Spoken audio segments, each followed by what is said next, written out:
I have kept books for 30 years, and a book does not lie the way a mouth does. It only adds and subtracts. So let me tell you a true sum, and you can carry the ones yourself. I worked for a man who owned 3 territories. Not counties, territories. Range you could ride 2 days across and still be stepping on his grass, drinking from his water, burying your dead in his dirt. Cormac Vane. Men took their hats off when they said the name, and some of them took their hats off when they saw him, which is a different and worse kind of respect. He had beef in 3 markets, deputies in 2 towns, and a spring that never went dry in a country that was mostly dying of thirst. He held the whole of it in one fist, the way you'd hold a fistful of sand. And if you know anything about sand, you know already how this ends, and you know already that I'm going to tell you slow. Because here is the part the books can't hold. There was a woman, not a soft one, get that picture out of your head right now. A woman who walked up to that fist with nothing in her hands and did not blink. And in the space of one dry, killing summer, she took a man who owned everything and showed him the one column he'd never balanced. I wrote it all down. Every head of cattle, every dollar, every grave. I'm going to read it to you now. The first thing I remember is the sound of a rifle being cocked, and me thinking, of all the small and stupid things, I haven't finished the tally. We were at the spring. Dear Standing Spring, the old maps called it, though nobody used the old maps anymore. On Vane's maps it said Vane Spring in letters big enough to read from a horse, and under it, smaller in my own hand, the yield figures for the last 4 years. That morning I had counted the cattle drinking, 311 head, Coldwater brand, and I had my pencil out and the little book open on my knee, and I was so deep in the count that I did not see them come out of the mesquite until the count stopped mattering. There were maybe 40 of them. Apache. Chiricahua, though I couldn't have told you that then. To me they were just them, the word we used, spat out, the word that let you not think too hard. They came down the wash on foot, most of them, a few on horses so thin you could have played their ribs like a washboard. Women, old men, children carried on backs. And when I say I saw 40 of them, understand that I mean 40 people, and understand that it took me a shamefully long time in my life to learn that those 2 counts were the same thing. Behind me our men were forming a line. 6 riders. Del Hobeck had his rifle up. That's the sound I heard, Del cocking the lever, the oiled snick of it, loud as a whole church falling in that dry air. Easy, somebody said, and it was Vane. I had not heard him ride up. He was on the black gelding he called court, because he said the horse was the only judge whose ruling he respected, and he sat there above all of us the way he sat above everything, easy and terrible, one gloved hand loose on the horn. 50-some years old and built like a fence post that had won every argument it ever had with the wind. He looked at the people coming down the wash the way I'd seen him look at a fence that needed mending. A problem. A line item. There on the spring, Mr. Vane, Del said. I have eyes, Del. Water's low as I ever seen it. We let 'em drink it down, we lose cattle. I said I have eyes. The band stopped maybe 40 yards off, close enough to see faces. And I want to tell you about the faces, because the faces are where the whole story lives and everything else is just weather. They were starving. Not the poetic kind you read about, the real kind, where the skin goes to paper and the eyes get too big, and a child's belly swells out round while its arms go to sticks. A drought is a slow siege, and these people had been under it a long time. Longer than our cattle. Longer, I would learn, than our whole way of counting things had allowed for. An old man walked out ahead of them. He carried a rifle, but he carried it wrong, carried it low, muzzle down, the way you carry a thing you don't intend to use but won't put down either, because putting it down is a kind of dying too. He said something, not to us, to the spring. A few words, quiet, and he touched 2 fingers to the wet ground and then to his own mouth, and I understood, even not understanding the language, that he was greeting the water, asking it something.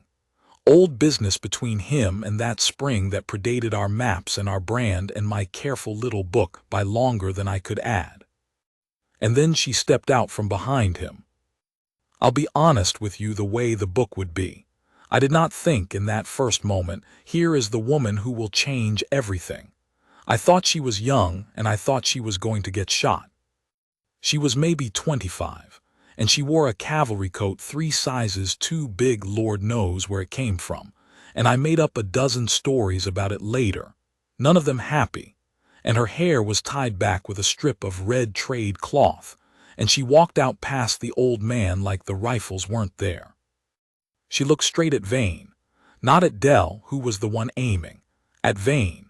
She'd sorted out in one glance who owned the water, which is a skill I've since learned takes most white men several years and a lawsuit. This spring has a name, she said. In English, clean English, Mission taught, the vowels a little too careful, the way a thing is careful when it was beaten into you. It landed on that clearing like a bucket of cold water. Dell's horse shied. Somebody muttered a curse. And Vane went still in a particular way I had come to know, the stillness of a man recalculating. It's got my name, Vane said. It had a name before your name. She didn't raise her voice. That was the thing about her I noticed first and remembered longest. She never raised her voice, that whole summer, not once, not even at the end. She spoke like she'd already decided the outcome and was just doing you the courtesy of informing you. Dear Standing, my grandmother drank here, her grandmother. There were deer then. Now there is your cattle and your name, and behind me there are children who have not had clean water in 6 days, and I am asking you, not the men with the guns, you, to let them drink. Silence, the kind that has a weight to it. I could hear the cattle we'd already watered breathing, the creak of saddle leather, a fly. My pencil was still in my hand. I remember that. I remember thinking I should write down the name, Dear Standing, and then feeling something turn over in my chest, some rusty old hinge, at the thought that in 4 years of tallies I had written that spring's yield down to the gallon, and had never once thought to ask what it had been called before we came. Dell, Vane said, lower it. Mr. Vane. Lower it. Dell lowered it. The band did not move. The woman did not move. Vane looked at her a long moment, and I have wondered since what he saw. I think I've had years to think about it. I think he saw someone who wanted something from him without being afraid of him, and I don't believe that it happened to him in 20 years. When you own 3 territories, everyone who wants something is afraid of you. Fear is the water your kind of power drinks. And here was a starving woman in a dead soldier's coat who wanted the one thing he had that mattered, and looked at him like he was a man she was disappointed in but not scared of. They can water, Vane said, the stock too, today. I watched her hear the word today. I watched her file it away today, not from now on, a loan and not a gift, and I watched her decide to take it anyway, because when you have children behind you, you take the today and you fight for the tomorrow. Today, she agreed. And then the strangest thing. She turned to the old man and said something soft, and he lowered himself down at the spring's edge, and one by one the band came forward, quiet, orderly, the mothers first with the little ones, and they drank, and they filled skins, and nobody rushed, and nobody grabbed, and it was the most dignified starving I have ever witnessed, and I have witnessed a great deal of the other kind. I got down off the wagon seat. My hip screamed, it always did. A horse fell on it in '71 and left me a souvenir, and I limped down toward the water with my book still in my hand, which is how she came to be looking at me when I got close.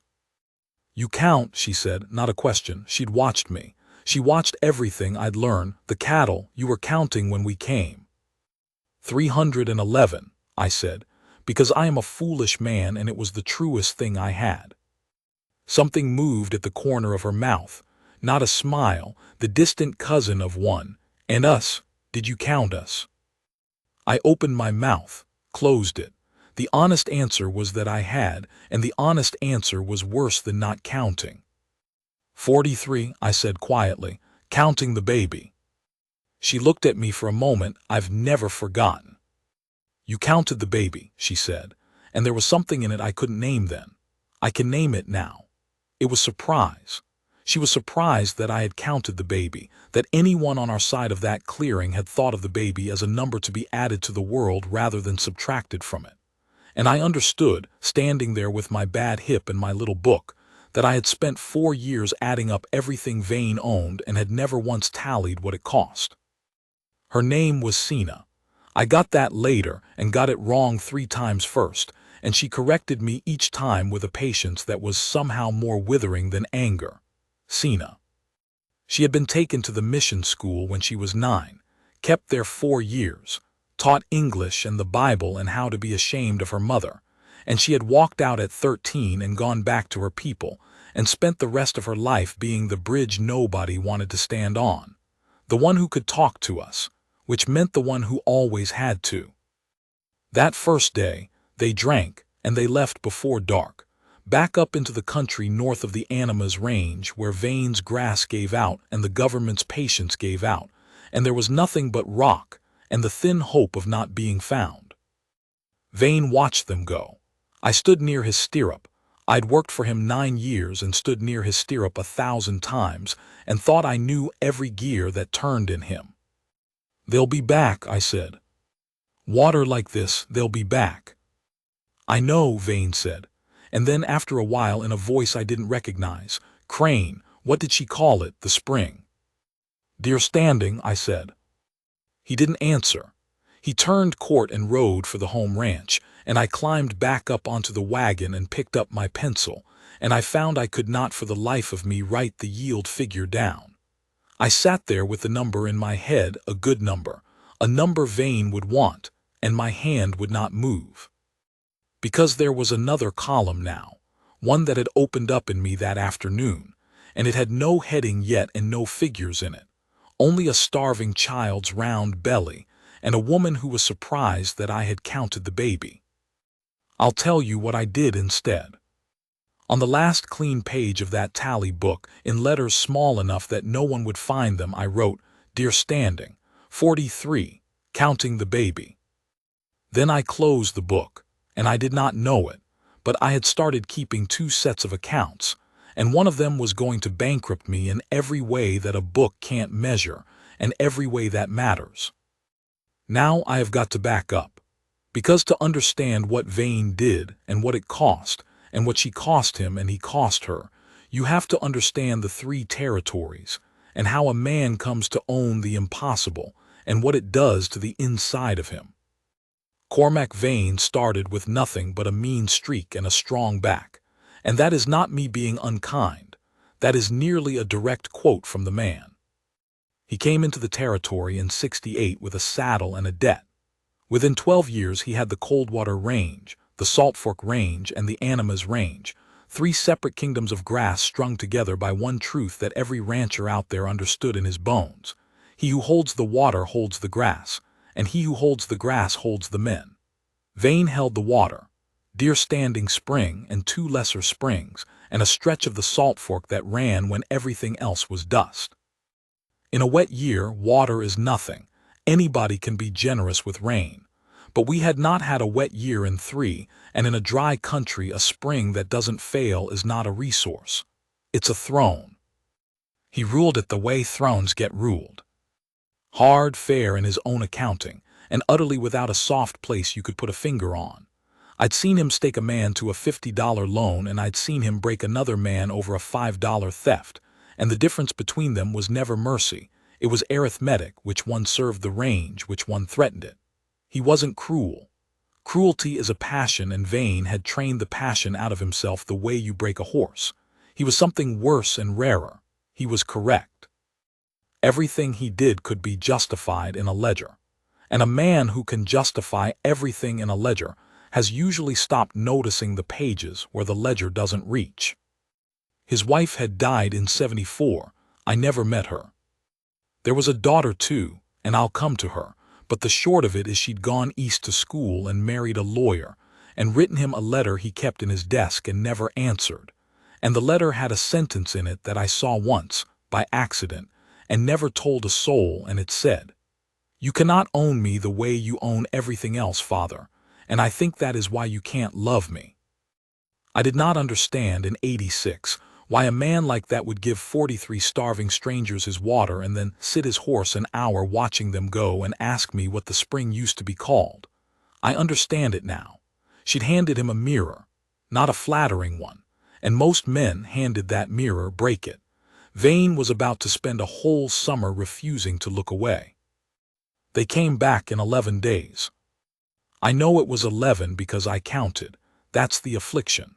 11 days, and this time there were 39 of them, and I did not have to ask where the other 4 had gone, because you could see it in how the ones who remained walked.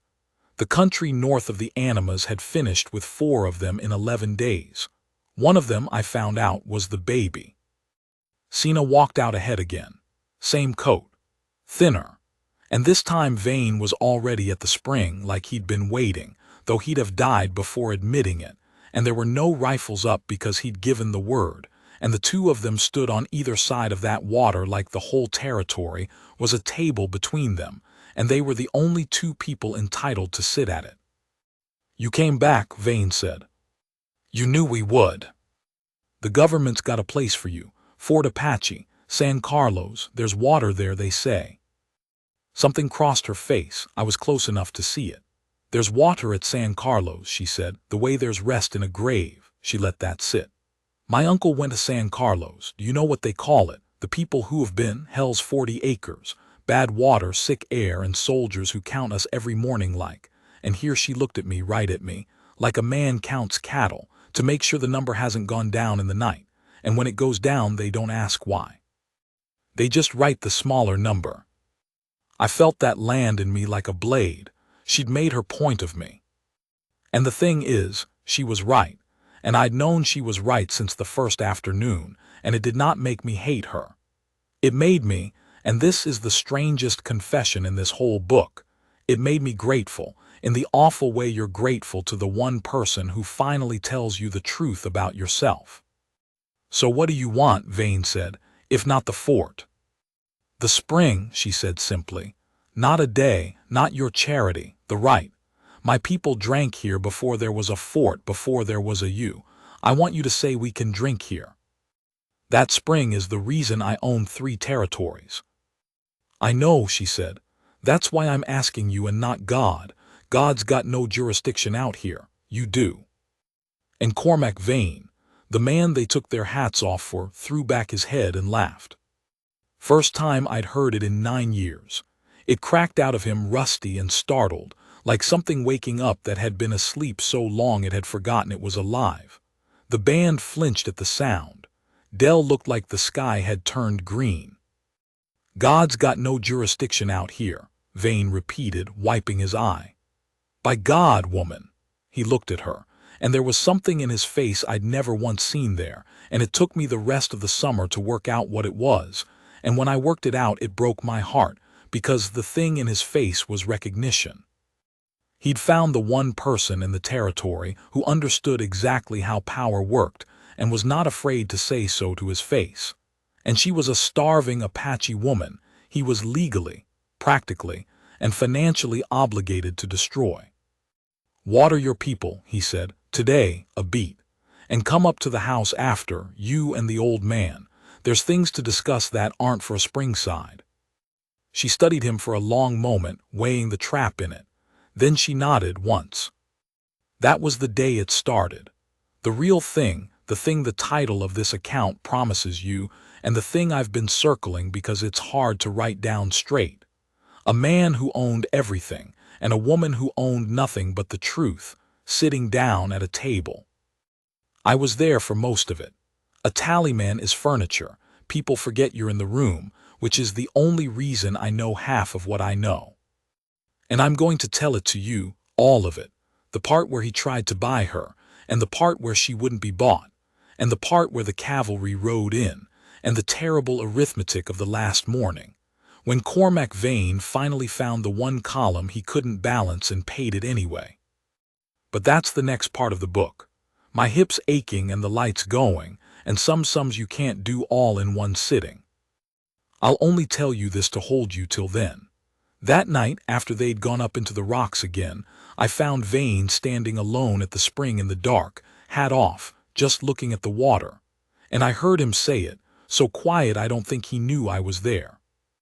"Dear Standing," he said, trying it out. Like a word in a language he was too old to learn, and had decided to learn anyway. The house at the Coldwater Home Ranch was the biggest building in 3 territories, and it was the loneliest, and I say that as a man who has slept in more empty bunkhouses than I've had hot dinners. Vane had built it to be seen. 2 stories of milled lumber hauled in at a cost that would have founded a town, a wide porch, glass windows, glass, out there, where a man measured his standing by whether his roof leaked. It sat on a rise so that from the porch you could see a good part of what he owned, and I think that was the point of it. A throne room needs a view of the kingdom. But a house built to be seen is a poor house to be lived in, and Vane rattled around inside it like a single dried pea in a tin, and the only sound in it most nights was him not sleeping. Sina came up to the house the way she did everything, on her own terms, in her own time. She brought the old man, whose name was Dassa, and who turned out to be not her grandfather as I'd assumed but her father's brother, the last of the old men of the band, a man who had ridden with people whose names the newspapers still used to frighten children. He sat in Vane's fine parlor in his ragged clothes with a dignity that made the room look cheap, and he did not speak English and would not pretend to, and Sina spoke for him, and I sat in the corner with my book and became furniture. The first meeting, Vane offered to buy them. He didn't call it that. He called it an arrangement. He would deed a parcel, not the spring, but land near it with water rights, a real title, ink and seal, and in exchange they would settle there, quiet, farm it, and crucially they would be his Indians. Under his protection, which meant under his flag, which meant that when the cavalry came asking, and the cavalry was going to come asking, Vane could say those are my people, on my land, doing me no harm, and the weight of 3 territories would stand between them and hell's 40 acres. It was, I want to be fair, a genuinely good offer. By the arithmetic of that country it was close to miraculous. Land, water, protection, in a summer that was killing people. I did the sums in my head, and they came out overwhelmingly in favor of yes. Sina said no. "You'd own us," she said. "I'd protect you." To you those are the same word. You said it yourself at the spring, you own 3 territories because of the water. You don't protect the grass, Mr. Vane, you possess it. And the difference doesn't matter to the grass, but it matters to me and it matters to him. She nodded at Dassa, who watched Vane with black unreadable eyes, because we've been possessed before. By the mission.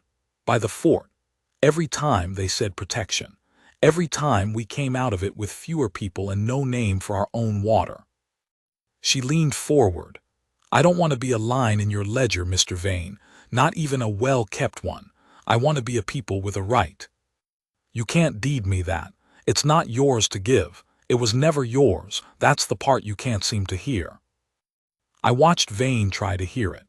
That was the whole summer, really Vane trying to hear a thing his entire life had trained him deaf to.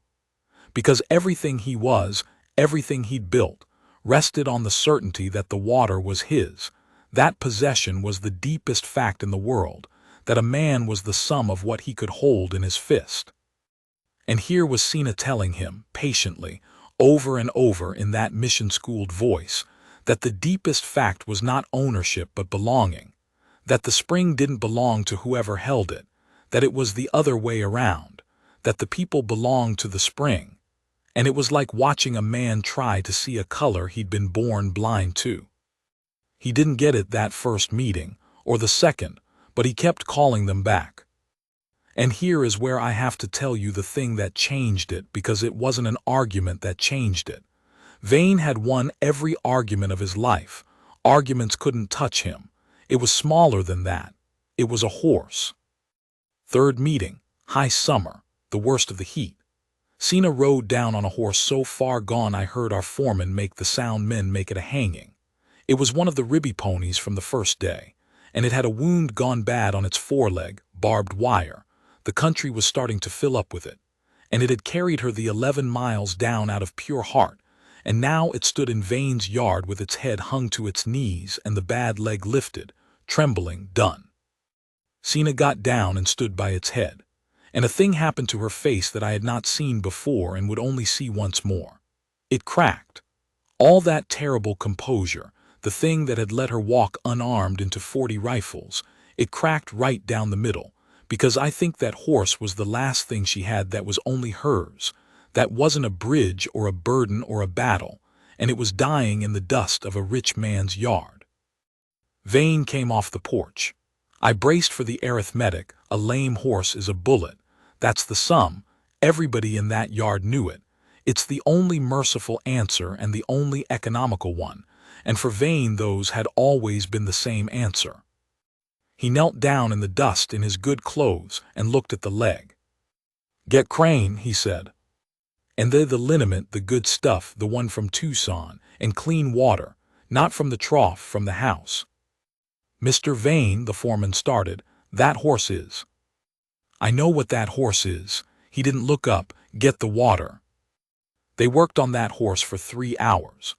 Vane and me and Sina, and old Dassa, who turned out to know more about a wound than any of us, and directed the whole thing with his hands while Sina translated.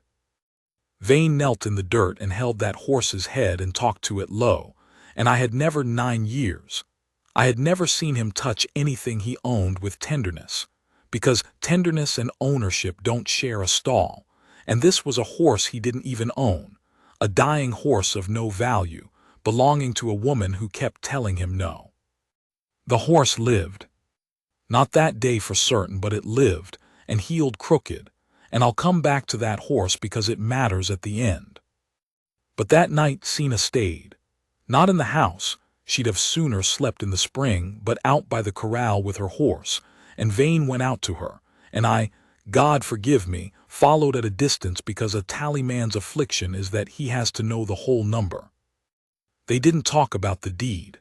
They talked about the horse for a while, and then there was a long quiet, and then Vane said, in a voice I have to work to believe I heard, "My wife had a horse when she was dying. She wanted it brought to the window. I told her it was foolish, told her a sick woman didn't need to be looking at a horse." He was quiet. "She died looking at the wall instead of the horse because I was correct." The word came out of him like a splinter he'd been carrying 12 years. "I've been correct my whole life. You know what correct gets you? It gets you 3 territories and a daughter who won't write back and a wife who died at a wall." Sina didn't say anything soft. That wasn't her. She said, "Then you already know the deed is wrong. You just want me to agree to it so you can be correct about that too."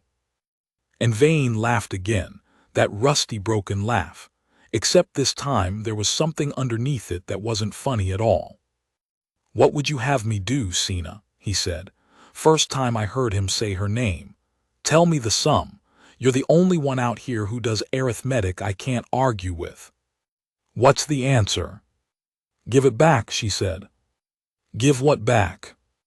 "The spring. The name. Say out loud that it was never yours. Not to me, you don't owe me. Say it to the water. And then let us drink at it as a right and not a favor, and when the soldiers come, don't tell them we're your Indians. Tell them we're free people at our own water and you're a rich man who's decided he doesn't need to own the last thing in the world that God left unowned." "That's not arithmetic," Vane said. "That's ruin. I let go of that spring, I lose the leverage that holds the ranges together. The other outfits, the bank, the Sina, I let go of that water, and inside 2 years I don't own 3 territories, I own debts. Everything I built for 30 years. "Yes," Sina said, "simple as that, yes." "That's the sum. I never said it was a small number. I said it was the true one. I have thought about that exchange more than any other thing in my life."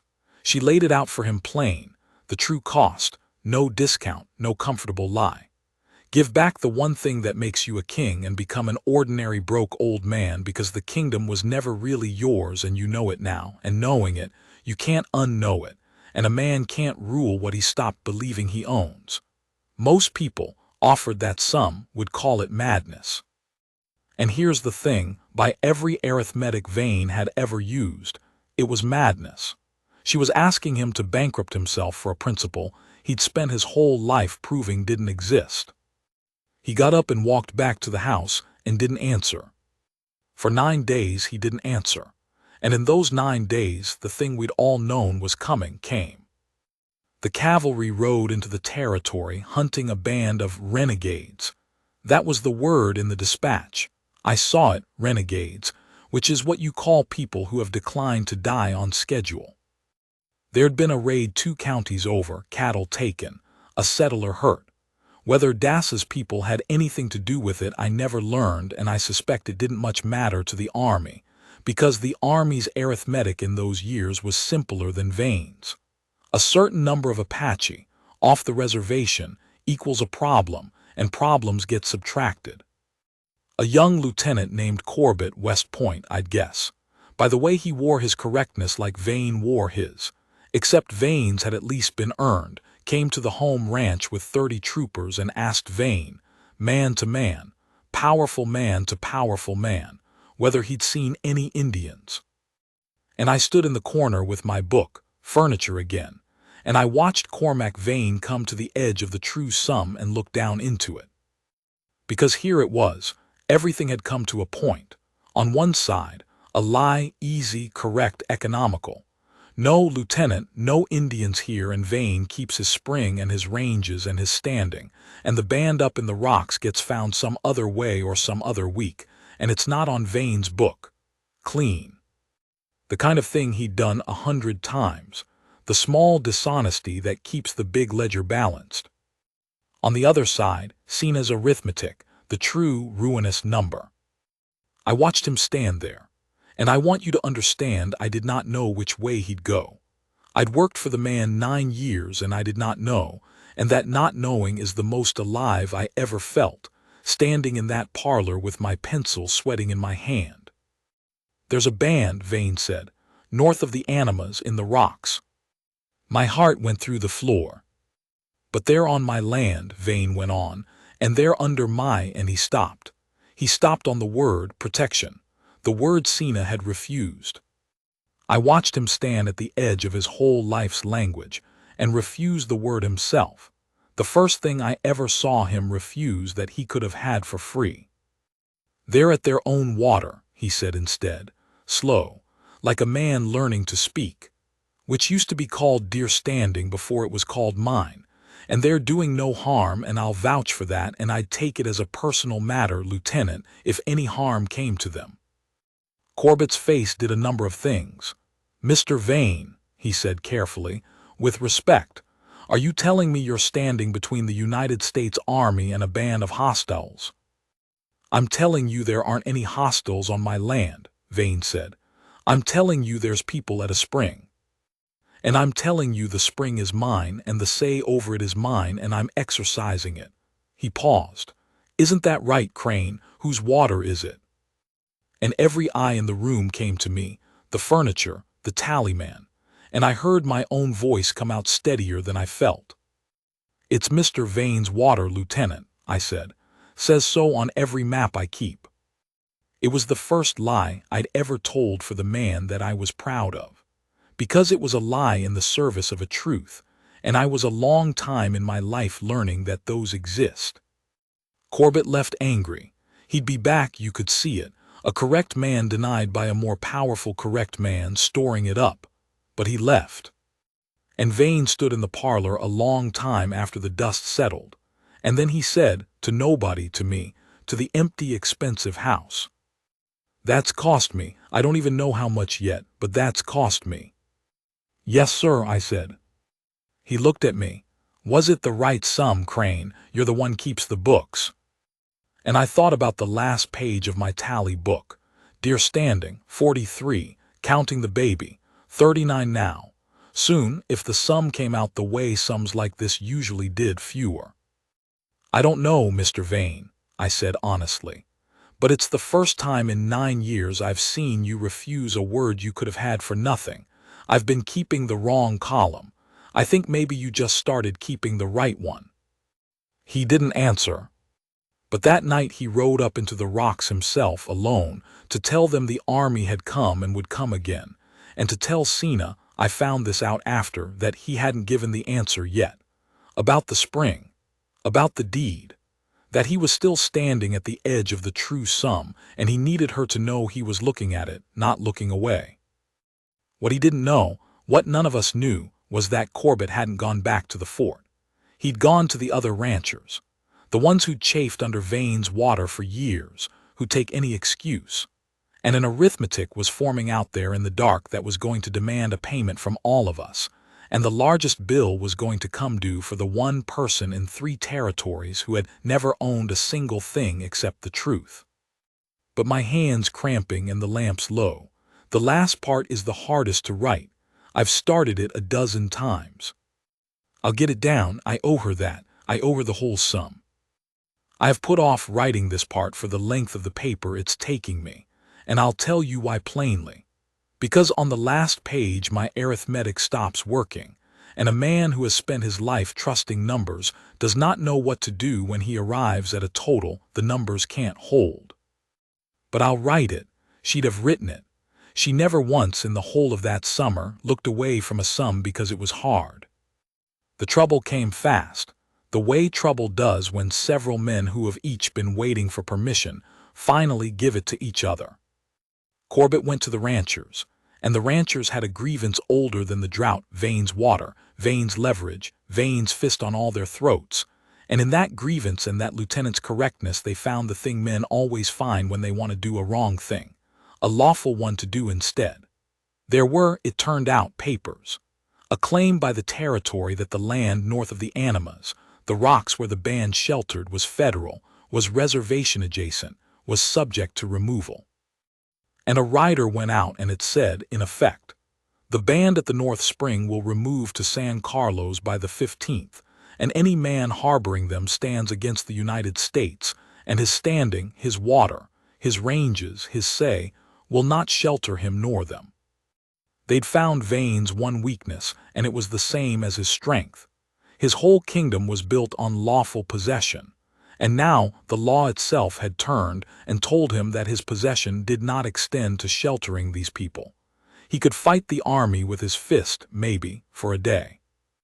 He could not fight the law with it, because the law was the god he'd worshipped his whole life, the thing that made his fist legitimate instead of just cruel, and to break with it was to admit that everything he'd built had been force all along and never right. Sina understood this before Vane did. She always understood the sums first. She came down to the house on the 12th. Rode the crooked-heeled horse. It walked now, favoring the leg, alive because a rich man had knelt in the dust for it. And she came into the parlor where Vane and I were bent over the papers looking for the loophole that wasn't there, and she stood in the door and she said, "Stop looking, Mr. Vane. There's no number in those that comes out right for you." "There's always a number," Vane said, not looking up. "Bank's leaning on me over the spring. 2 other outfits filed on my water rights the day the rider came. They smell blood. Corbett's got the army, but there's a way. There's always a way. Give me 2 days. "I don't have 2 days, my people have 3, and I didn't come for the deed." She stepped into the room, and her face was doing the thing it had done for the horse, cracking. "I came to tell you to let us go." Vane looked up then. "To San Carlos," she said. "Quiet. Before the 15th. Before Corbett has his excuse to make it a fight, because if he makes it a fight, Mr. Vane, you'll come. I know you now. You'll come, and you'll stand at that spring with your rifle and your handful of men, and you'll die at your own water for people who aren't even yours, and 39 of us will die anyway, and the number at the end will be 39 plus you plus Crane plus your foreman, and that is a worse sum than the one I'm offering you. You'd go to hell's 40 acres. You told me what it is. You told me it's a grave with water." "It is." She didn't flinch from it. "And a grave with water is more than the rocks have given us this summer. We buried 4 more since I saw you last. There's 29 of us now, Mr. Vane, 29. She looked at me and I felt her count land on me like a hand on the shoulder. "You keep the books, do the arithmetic. 29 alive at San Carlos, or 29 dead at a beautiful spring with a rich man dead beside them so he could feel for one afternoon like he'd given something back." Her voice did not rise. It never rose, but it shook finally on the last of it. Don't do that to me. Don't make my people the thing you die for so you can stop hating the thing you were. Let us live, even ugly, even at San Carlos. Let us just live. The room was very quiet. And here is where the sums stop. Because I watched Cormac Vane, who owned 3 territories, look at a woman who was offering him the chance to keep every single thing he had, his water, his ranges, his standing, his fist, if he would only let her go to a grave with water and do nothing. That was the arithmetic. That was the correct answer. Let them remove. Keep the kingdom. Nobody dies at the spring. The army's satisfied, the banks calmed, the other outfits back off, and Vane keeps his throne, and all it costs him is the one thing he'd never valued anyway until this summer, the sight of himself in her eyes. The correct answer was to let her go. He got up. He walked to the window, the glass window, the one he'd hauled in at the cost of a town, the one he'd built the whole house around so he could see his kingdom. And he looked out at it a long time. Coldwater Range, Salt Fork Range, the Animas rising blue and dead in the far heat, everything he was. No, he said. I heard Cena make a sound, something breaking. Not the fight, Vane said, turning. You're right about the fight. I'm not going to die at the spring, and I'm not going to get your people killed so I can feel forgiven. You're right, and it's the truest thing anyone said to me since my wife stopped talking. So no fight. He came back to the table. But I'm not letting you go to San Carlos either. There's a third sum. You've been showing me sums all summer. Let me show you one. And he told us he would deed them the land. Not the spring. He'd finally understood at the end that the spring wasn't his to deed, that she'd been right, that you don't own the water owns you, but the land, the good bottomland south of the Animas where his own grass grew richest, the heart of the Coldwater Range, the piece that made the 3 territories worth holding together. He deeded to Dassa, to the old man in the old man's own name, free and clear, water rights and all filed and sealed before Corbett could stop it, and to a rancher, a landowner, even an Apache one, even a poor one, the removal order did not apply. Corbett could remove renegades from federal rock. He could not remove a titled landholder from his own patented ground. It was the one shield the law would honor. Vane would use the God he'd worshipped his whole life to do, for once, a thing that God had never once been used for out there. And it would ruin him. That was the sum, and Vane laid it out flat, the way she'd taught him. Deed away the heart of the Coldwater Range, and the 3 territories came apart in his hands like wet paper. The bank would take the rest inside 2 years. The other outfits would carve up what was left. Cormac Vane, who owned 3 territories, would end an old man with a bad house and a lame horse and no kingdom at all. That's the number, he said. It's the same one you gave me 9 days ago. Ruin. I just took a while to add it up. He almost smiled. You said it was the true one. Turns out true and ruin have been the same number the whole time. And I was the only man in the territory who couldn't see it, because I was too rich to have to. Cena stood very still. Why, she said, not for me. You said yourself don't do it for. For you, Vane agreed. For the spring. He looked at her, and there was that thing in his face again, the recognition, but it had gone all the way through him now out the other side into something I don't have a word for, and neither did my book. You told me a people belong to their water, not the other way. I've turned it over 9 days, and I think a man might belong to something too, not own it, belong to it. I've never belonged to a single thing in my life, Cena. I've only ever owned. And I'm too old to learn how to belong to a person now. You've made that plain enough, the ghost of the rusty laugh. But I think I could belong to a rightness. Just the once. Just at the end. I think I'd like to have belonged to one true thing before the book's close. Nobody said anything. Old Dassa, who spoke no English, was watching Vane's face, and whatever a man's face says underneath language, he'd read all of it, and he said something low to Cena, and she translated it, and her voice broke on it. He says, my uncle says, that you have finally heard the water. They filed the deed the next morning.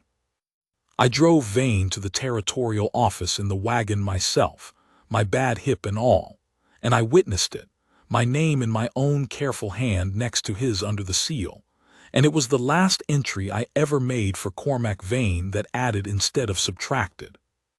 Corbett was waiting when we came out. He'd heard. His correct young face was white with it. "You've beggared yourself," he said, "for them. Do you know what you've done?" "I've done my accounts," Vane said, and put on his hat and got in the wagon. The band came down out of the rocks the next week, 29 of them, and they walked onto their own titled land, and they drank at the spring as a right and not a favor, and there was no fight, and Corbett rode away with his correctness intact and useless. The law had held. Vane had spent 30 years and 3 territories learning to load that particular gun, and he fired it, once at the end, at the only target that had ever been worth it. And it ruined him, exactly the way the sum said it would.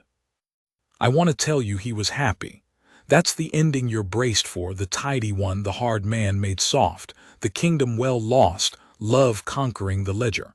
But I keep an honest book. It wasn't like that. He lost the ranges over the next 2 years, one at a time the way she'd said, and I watched him lose them, and there were days it near killed him. Because a man doesn't unlearn 30 years in one deed, and some mornings he'd stand at that window looking at land that wasn't his anymore, and I'd see the old arithmetic clawing at him, the correct man howling that he'd been a fool. It wasn't a peaceful gift. It cost him every day. That's what made it a real one. And Cena, here is where I have to set the pencil down and pick it up again. She did not stay. You understood that maybe before I did. She was never going to be the rich man's redemption, the soft ending in the big house. That was never the sum. She had a people, 29 of them, on their own land now, and she was their bridge and their voice and their fight, and that was her whole life, and it did not have room in it to be a lonely old man's reward for finally becoming a person. She stayed near. The land was Dass's. The band was there, she was there, but she and Vane, whatever that summer had been between them, and I've never had a name for it. It wasn't love the way the songs mean, and it wasn't nothing. It was 2 people who'd each seen all the way into the other, and neither of them had looked away. Whatever it was, it didn't become the thing the title of this promises you. He changed her nothing. Get that right if you get nothing else right. He didn't change her heart. She'd never needed changing. She was the fixed point the whole summer, the true north, the one sum that came out right from the start. Changed his. The titles got it backwards the way titles do. It should say, the woman who could change the heart of the cowboy who ruled 3 territories. She did it. She spent a summer patiently showing a king that his kingdom was theft dressed as arithmetic, and she got him to give it back, all of it, and she asked nothing for herself in return and took nothing, and that, I've decided in all these years, that is the largest thing I have ever watched one human being do to another. Not to conquer him. To free him from the thing he'd mistaken for his own soul. The last time I saw them together was at the spring, deer standing. It had a wooden sign now. Vane had it made before the money went, and he'd had the old name burned into it. And under it nothing, no yield figures, no brand, just the name. He was standing there in the evening, an ordinary old man in ordinary clothes, no kingdom left to look at, and Cena came down with a water skin, and they stood on either side of the water the way they had that first day, the whole territory a table between them. I was too far to hear. I want to tell you they said something that closed it all up neat. They didn't. She filled her skin. He watched the water. The crooked horse grazed nearby alive, the leg he'd knelt for. And after a while she said something, and he laughed the rusty laugh, worn smoother by 2 years of use, and she almost smiled, that distant cousin of a smile, and then she walked back up toward her people's land with the water, and he stayed by the spring in the falling dark, an old man who'd owned 3 territories and given them away and did not, that I could ever tell, regret it, though it cost him something every single day, which is the only kind of not regretting that's worth anything. I closed my tally book for the last time that night, the 2-column one, the secret one, and on the last page under deer standing, 43, counting the baby. And all the sadder numbers that came after.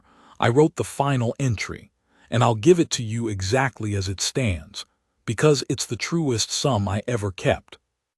29 on their own water. One man ruined and right. One woman who never needed changing who changed him anyway. The books don't balance. I don't think they were ever meant to. I think that's the...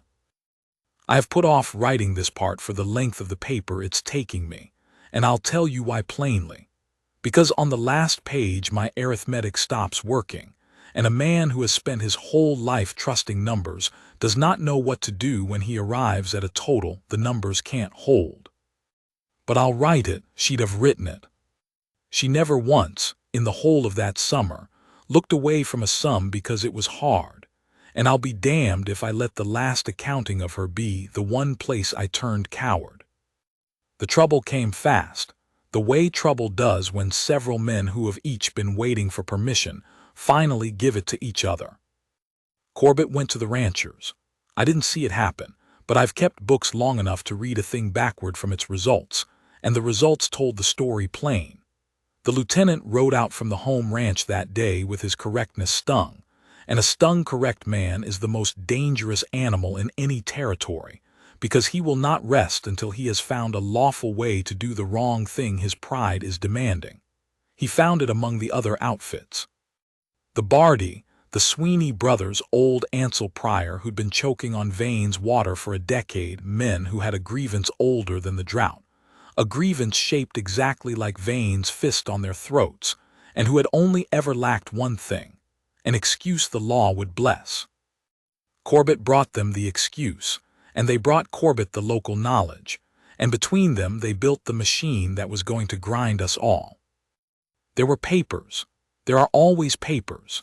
A claim by the territory that the land north of the Animas, the rocks where the band sheltered, the dead high country nobody had ever wanted until it held people worth removing, was federal, was reservation adjacent, was subject to the removal order. And a rider went out with a notice on it, and the notice said, in the flat killing language those things use, the band at the North Spring will remove to the San Carlos Agency by the 15th of the month, and any man found harboring, aiding, or sheltering the same shall be deemed to stand against the authority of the United States, and his standing, his holdings, and his rights shall afford him no protection therein. I read it twice in the parlor, and set it down like it was hot. Because I saw at once what they'd done. They'd found Vane's one weakness, and it was the same thing as his strength, which is how it always is with men like him. His whole kingdom was built on lawful possession. Every acre, every water right, every ounce of the say he held over 3 territories, all of it rested on paper and seal, and the certainty that the law stood behind him. And now the law had turned in his hand like a snake, and it was telling him that his possession, so mighty in every other matter, did not reach to sheltering these people. He could fight the army with his fist, maybe, for one bloody afternoon. He could not fight the law with it. The law was the god he'd worshipped his whole life. It was the thing that made his fist legitimate instead of merely cruel, the thing that let him call 30 years of taking by the name of building. To break with it now was to admit out loud that the whole edifice had been force all along and never right. And I did not think, that morning, that any man could look at his own life that squarely and keep standing. Sina understood this before Vane did. She always understood the sums first. That was her gift and her curse both. She could see the total coming from a long way off, and she still had to walk all the way to it. She came down to the house on the 12th, 3 days on the notice's clock. She rode the crooked-heeled horse, the ribby pony from the first day, the one Vane had knelt in the dust for, that walked now with a hitch in its stride, favoring the leg, alive against every arithmetic in the country because a rich man had once decided, against his own nature, not to shoot it. She came into the parlor where Vane and I sat bent over the papers hunting the loophole that wasn't there, and she stood in the doorway with the evening behind her, and she said, before either of us had looked up, "Stop looking, Mr. Vane. There's no number in those that comes out right for you." Vane didn't lift his head. There's always a number. His voice had the grind in it I'd learned to know, the sound of the old machine turning over. Banks leaning on me over the spring already. I'm carrying paper I shouldn't be, and they smell weakness. Two of the outfits filed on my water rights the same day the rider came. Pryor and the Barty, they're circling. But there's a way through. There's always a way through. Give me 2 days and I'll find the seam. I don't have 2 days. My people have 3, and I didn't ride down here for the deed, Mr. Vane. She stepped into the lamplight then, and I saw her face, and my stomach went cold because her face was doing the thing it had done for the horse. Cracking. All that terrible composure, the thing that had let her walk unarmed into 40 rifles on the first day. It was fissuring right down the center, and she was letting it, which frightened me more than anything, because Cena did not let you see the cost of things unless the cost had grown too large to carry hidden. I came to tell you to let us go, she said. Vane looked up. To San Carlos, she said. Quiet. On our own feet before the 15th, before Corbett has the excuse he's praying for. Because I know you now, Mr. Vane. I've watched you all summer, the way you watch me, the way he watches everyone. She tilted her head at me, the tallyman, the furniture, always counting, and there was no unkindness in it, only truth, which from her was harder than unkindness. If Corbett makes it a fight, you'll come. You'll come to that spring with your rifle and your handful of men, and you'll stand at your own water and you'll die there, for people who aren't even yours. And 29 of us will die anyway. And the number at the bottom will be 29 plus you, plus Crane, plus your foreman, plus whichever boys are fool enough to love you. And I have done that arithmetic 100 times in the rocks these 3 nights, and it is a worse sum than the one I am offering you. You'd go to hell's 40 acres, Vane said. Lo, you told me what it is. You told me it's a grave with water. Bad air, bad water, soldiers counting you every dawn to see how many died in the dark. It is all of that. She did not flinch from her own words then or ever. And a grave with water is more than the rocks have given us. We buried 4 more since I saw you last, Mr. Vane, an old woman, 2 children, a man who'd carried the youngest of them 11 miles down to this spring on the first day and never got his strength back after. Her eyes came to me. There are 29 of us now. Crane, you keep the books. You counted 43 the first day, counting the baby. Count us now, 29. I wrote it. God help me. My hand moved on its own, the affliction, and I put the figure in the margin of the removal notice itself. 29, like the number was a kind of prayer I didn't know how to say any other way. 29 alive at San Carlos, Cena said, or 29 dead at a beautiful spring, with a rich man's body laid out beside them so that he could feel, for one single afternoon, like he'd given something back. And now her voice shook. It never rose, I want that in the book plainly, that Cena's voice did not rise even at the end, that whatever was breaking in her broke quietly, but it shook on the last of it like a rope holding too much weight. Don't do that to me. Don't make my people the thing you die for so that you can stop hating the thing you've been. That's not giving. That's taking one more time, the biggest time, and calling it love. Let us live, even ugly, even in the grave with water. Let us just live. The room was very quiet. The lamp ticked. Somewhere out in the dark, the crooked horse shifted its weight and blew air through its nose. And here is where the sums stop. Because I watched Cormac Vane, who owned 3 territories, look at a woman who was offering him the chance to keep every single thing he had. Do you see it? Do you see the shape of what she was holding out? She was telling him, let us remove, do nothing, stay your hand, and you keep the water, the ranges, the standing, the fist, all of it. The army goes home satisfied. The bank calms. Pryor and the Barty crawl back into their holes. Corbett rides off with nothing to show, and Cormac Vane keeps his throne. And all it costs him is this, that he never again gets to see himself reflected the way he'd started to see himself. This one summer, in the eyes of a starving Apache woman who told him the truth about his own soul. The correct answer was to let her go. By every arithmetic he had ever used, by the ledger he'd kept his whole life, the sum was clean and obvious. Let them go. Keep the kingdom. Nobody dies at the spring. And no man in that territory, no man in that century would have called him a coward for it. They'd have called him sensible. They'd have taken their hats off, the way they always had. He got up from the table.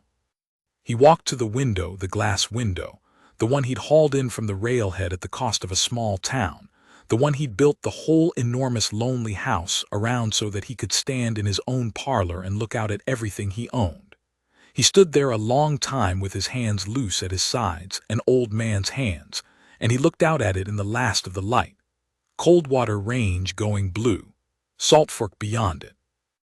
The Animas rising dead and dark at the edge of the world, holding 29 people in its rocks. Everything he was.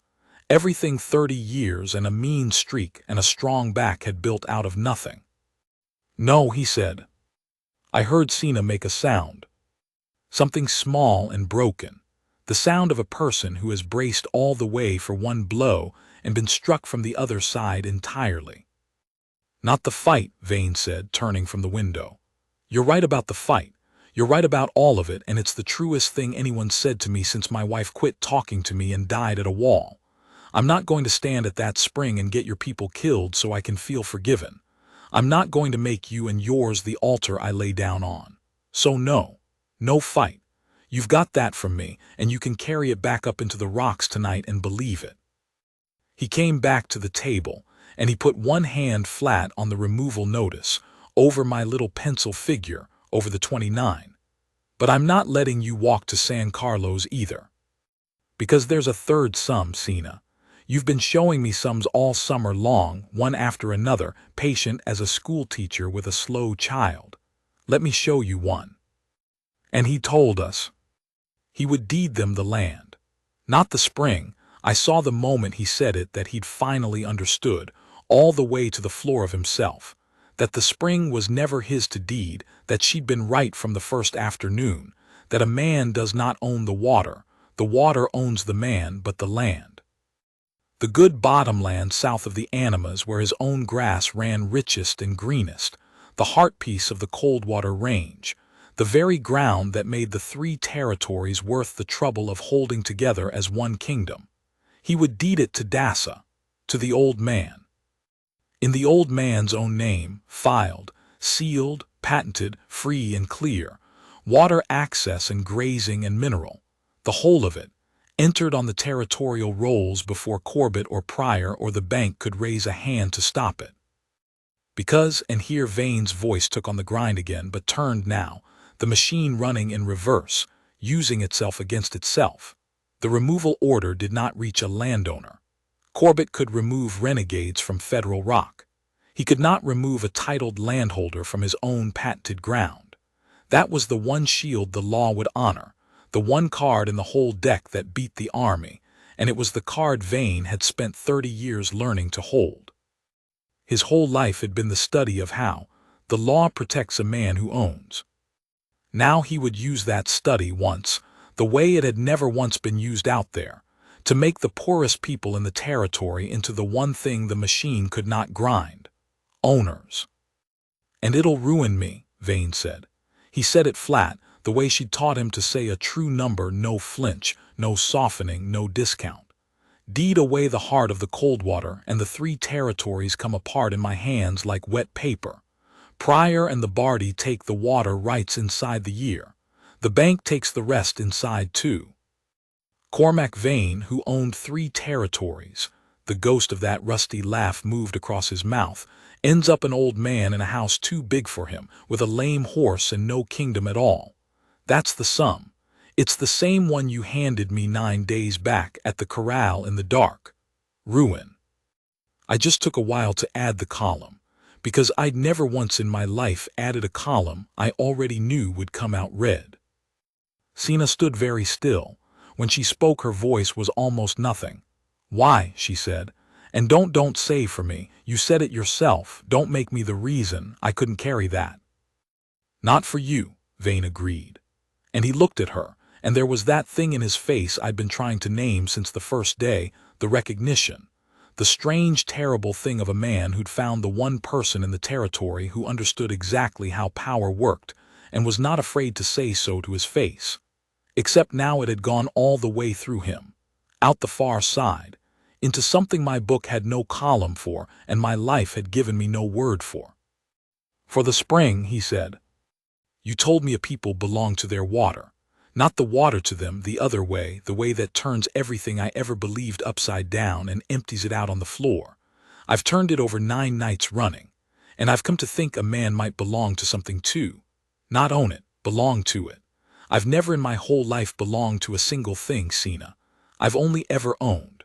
Owned land, owned water, owned men, tried to own a wife and a daughter and lost them both for it. And I'm too old now to learn how to belong to a person. You've made that plain enough, and you're right, you're always right. It's the most maddening thing about you. The ghost laugh again, worn thinner. But I think I could learn just the once just here at the end, to belong to a rightness. To have belonged to one true thing before the book's close on me. I'd like that. I find I'd like that more than I like 3 territories. Nobody said anything. Old Dassa had come in at some point. I hadn't heard him. None of us ever heard him. And he stood by the door in his ragged clothes with his black, unreadable eyes fixed on Vane's face. He spoke no English and would not pretend to. But there is a thing a man's face says underneath all language, in the deep old country below words. And Dassa had been reading that country his whole long life, and he had read every word of what Vane said in the shapes the words made on the man's mouth and the set of the man's shoulders. He said something low to Sina, 3 or 4 words. She translated, and her voice broke clean across the middle of it. He says, my uncle says, that you have finally heard the water.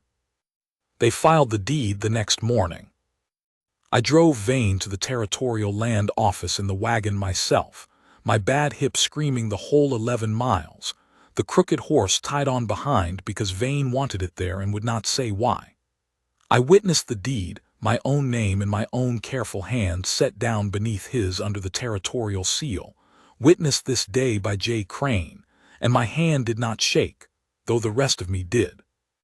It was the last entry I ever made in service of Cormac Vane that added something to the world instead of subtracting it, and I have been glad of that every day since, the way you're glad of one clean thing in a life that had a good deal of the other kind in it.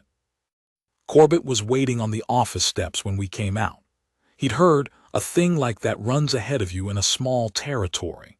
His correct young West Point face had gone white and tight, and I saw in it the particular fury of a man who has done everything by the book and been beaten by another man who did the same book better.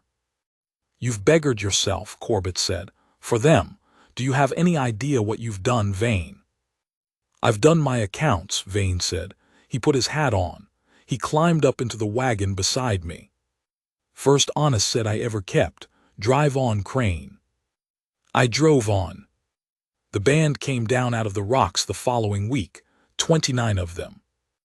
They walked onto their own titled ground, Dassa's ground, patented and sealed, the removal order dead against it as a snake against glass.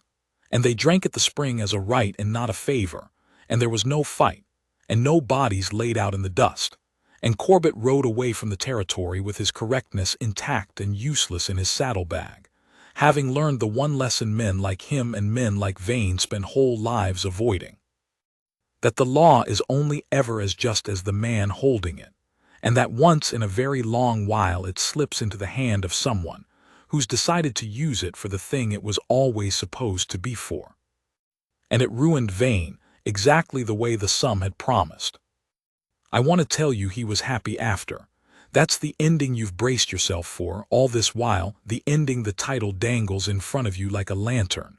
The hard man made soft, the kingdom well lost, love conquering the ledger, the old accountant of a heart finally balanced. But I keep an honest book, I keep an honest book. And I will not close this one with a comfortable lie in the last column when the woman it's about spent a whole summer teaching me that the true number is the only one worth writing down. It wasn't like that. He lost the ranges over the next 2 years, one at a time, exactly the way she'd laid it out at the corral in the dark. Pryor took the Salt Fork water. The Bardi bought his paper from the bank at a discount that made me sick to record. The cold water came apart, the animas went, and I sat across a table from him through all of it, keeping the books as they went from black to red to gone, and I will not pretend to you that he floated above it like a saint. Some mornings the old arithmetic clawed up out of him with claws, and he'd stand at that glass window looking at land that wasn't his any more, and I'd watch the correct man he used to be howling inside him that he'd been a fool, an old sentimental fool, that he'd thrown away 30 years for a principle and a woman who'd never once let him hold her hand. It was not a peaceful gift he'd given. It cost him every single day, fresh, like a wound that wouldn't scar over. And I have come to believe, I've had years to come to believe it, that this is the only kind of giving that's worth the name. The kind that keeps costing. The kind you take back on your worst mornings and don't, because some deeper ledger in you won't let you, even when you curse it. And Cena. Here is where I have to set the pencil down. I've set it down 3 times writing this page. I'll pick it up once more and get it said. She did not stay.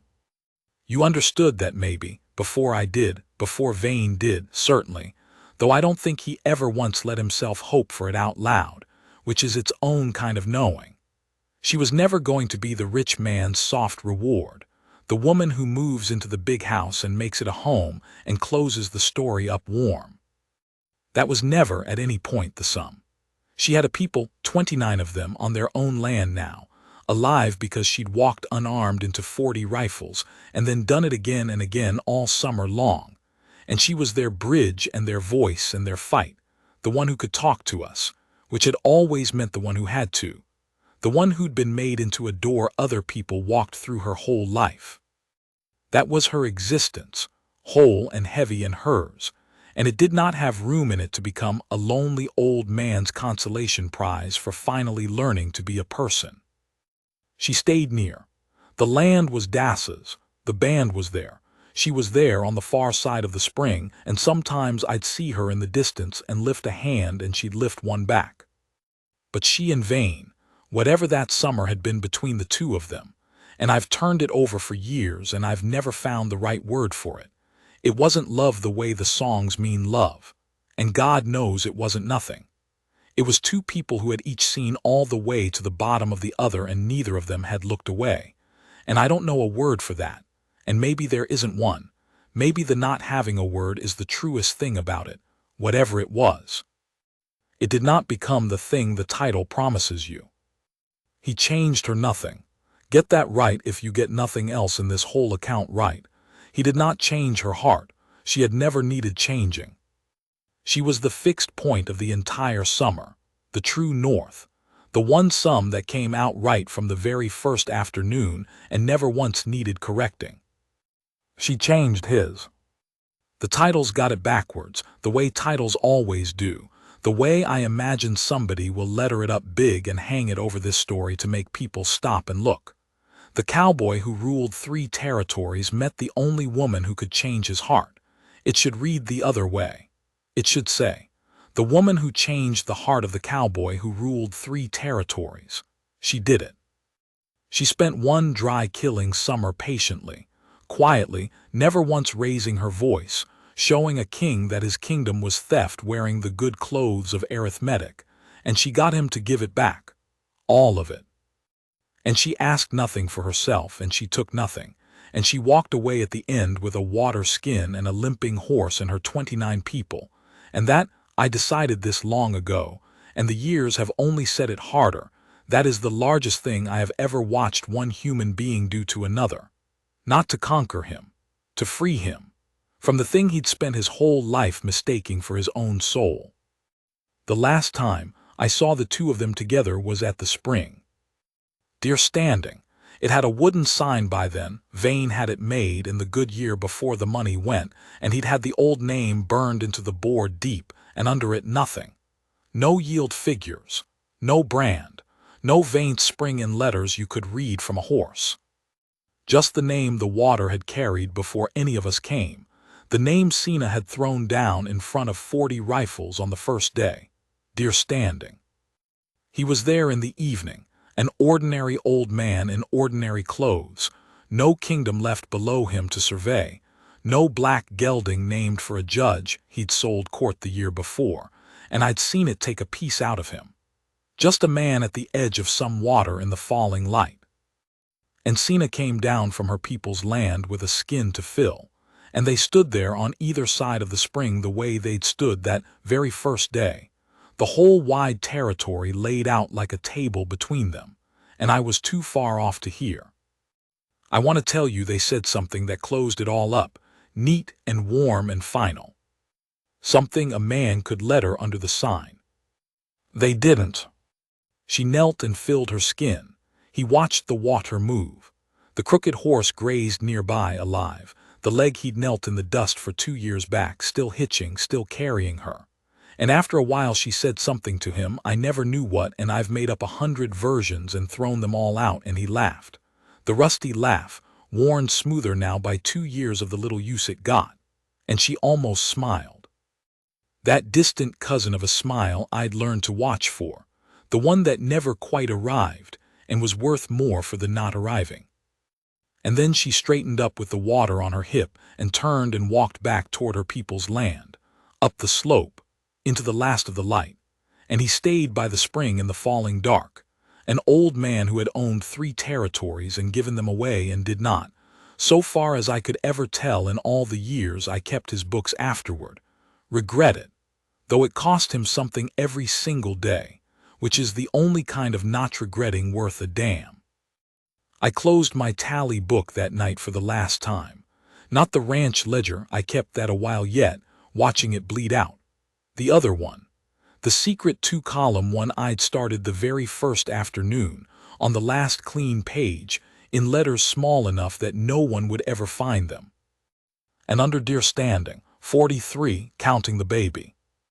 And under all the sadder, smaller numbers that came after it that summer, the 4s and the 29s, the arithmetic of a slow siege, I wrote the final entry. I'll give it to you exactly as it stands in the book, in my own hand, because it's the truest sum I ever kept, and I don't have it in me to improve on a thing that cost that much to learn. 29 on their own water. 1 man, ruined and right, who died an old man in a small house and was buried, at his asking, within sight of a spring that was never his. 1 woman who never needed changing, who changed him anyway and took nothing for it, and is remembered by no map and no title and no sign but this one. The books don't balance. I've checked them every way a man can check a thing. They were never meant to. I think that's the